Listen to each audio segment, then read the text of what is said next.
Dưới ánh đèn vàng ấm áp của căn bếp nhỏ ở ngoại ô Sài Gòn, Lan ngồi lặng lẽ bên bàn ăn, tay cầm chiếc cốc trà nguội dần. Đã gần nửa đêm, chồng cô, Minh, vẫn chưa về. Anh làm việc ở công trường xây dựng, ca đêm liên miên để kiếm thêm tiền, lo cho con gái nhỏ sắp vào lớp 1 và mẹ già ở quê đang yếu dần. Lan từng nghĩ mình hiểu chuyện lắm. Hồi mới cưới, cô hay nói, anh vất vả rồi, em không cần gì đâu. Sinh nhật cô, Minh mua bó hoa hồng về, cô cười gượng. Thôi, để tiền đó mua sữa cho con. Anh mua chiếc váy đẹp, cô lắc đầu. Em mặc đồ cũ cũng được, anh giữ tiền sửa xe đi. Dần già, Minh ít mua quà hơn. Anh nghĩ vợ mình không thích không cần. Lan thì tự hào vì mình không làm khó chồng, nhưng trong lòng cô bắt đầu trống rỗng. Cô thấy mình như người thừa trong chính ngôi nhà này. Rồi một buổi chiều mưa tầm tã, mẹ chồng Lan từ quê lên thăm, bà yếu, đi lại khó khăn. Minh chạy về sớm, lo lắng hỏi han mẹ. Lan đứng trong bếp nấu cháo, nước mắt rơi lẫn vào nồi. Cô nghe mẹ chồng nói với con trai, con ơi, mẹ thấy Lan nó khổ, nó lúc nào cũng nhịn cũng chịu, nhưng mẹ già rồi, mẹ biết đàn bà mà cứ nhịn hoài thì lòng nó khô queo mất, còn phải để nó nói ra chứ. Tối hôm đó, sau khi mẹ ngủ, Minh kéo Lan ra ban công, mưa vẫn rơi lợp đợp trên mái tôn. Anh nhìn vợ, giọng trầm, em giận anh hả? Sao dạo này em ít cười? Lan im lặng hồi lâu, rồi nước mắt trào ra. Em không giận, em chỉ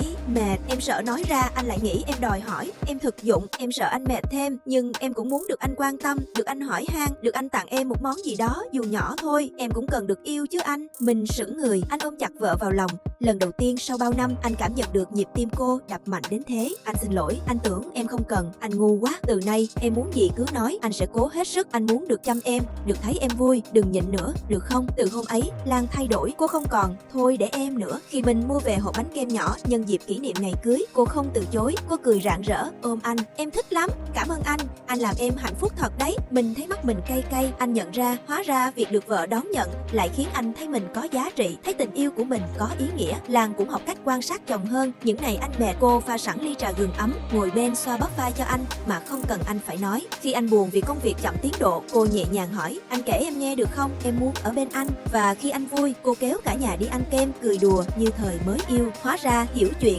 không phải là tự làm khó mình, mà là hiểu cả hai cùng cần nhau thế nào, hiểu rằng đàn ông cũng cần được yêu bằng hành động, cần được cho cơ hội chăm sóc người mình thương, còn phụ nữ cần dám nói ra nhu cầu của mình, không phải bằng trách móc mà bằng sự chân thành. Giờ đây, trong căn nhà nhỏ ấy, mỗi buổi tối, Lan không còn ngồi một mình với cốc trà nguội, cô và Minh cùng nhau dọn bàn ăn, cùng kể chuyện cho con gái nghe. Mẹ chồng ngồi bên, mỉm cười nhìn hai đứa. Giờ mẹ mới thấy, hạnh phúc thật ra đơn giản lắm, chỉ cần hai đứa biết nói ra lòng mình, biết nhận lấy tình thương của nhau. Và Lan hiểu chuyện thật sự là khi cô dám thừa nhận mình cần được cưng chiều, dám cho chồng cơ hội thể hiện tình yêu, để cả hai cùng không phải chịu thiệt thòi trong chính ngôi nhà mình xây đắp.